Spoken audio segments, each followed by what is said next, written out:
Maithili express music.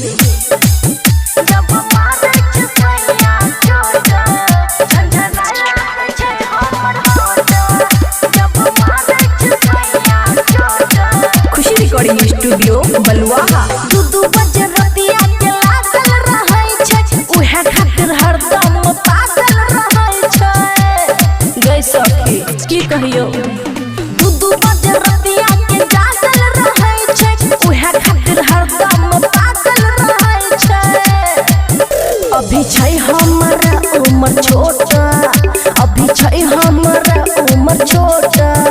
की कहियो, जब मारे छै सैया चोट, झनझनाय लागे छै हमर होठ। जब मारे छै सैया चोट, झनझनाय लागे छै हमर होठ। जब मारे छै सैया चोट, झनझनाय लागे छै हमर होठ। जब मारे छै सैया चोट, हे गया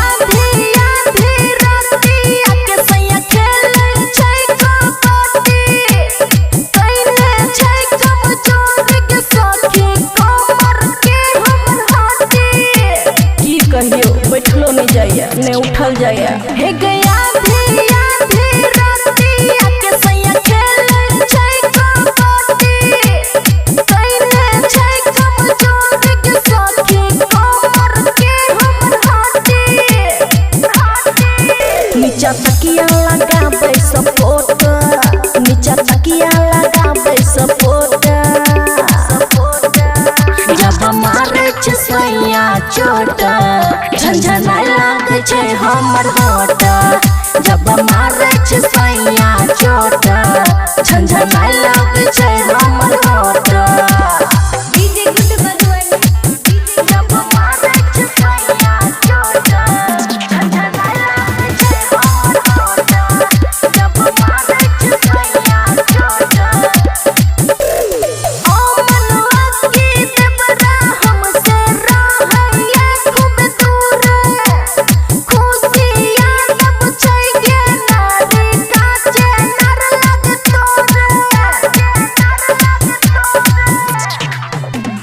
ओ मनवा की देवरा हमसे रहैया खूब दूर। खुशिया तब छै गे नारी काचे नर लग तोर। सखी भै जाय छै जत हमर गोत, सखी भै जाय छै जत हमर गोत। बुझलो हो, जब मारे छै सैया चोट, झनझनाय लागे छै हमर होठ। जब मारे छै मुनसा चोट, झनझनाय लागे छै हमर होठ। बाप रे बाप। खुशी रिकॉर्डिंग स्टूडियो बलुआहा।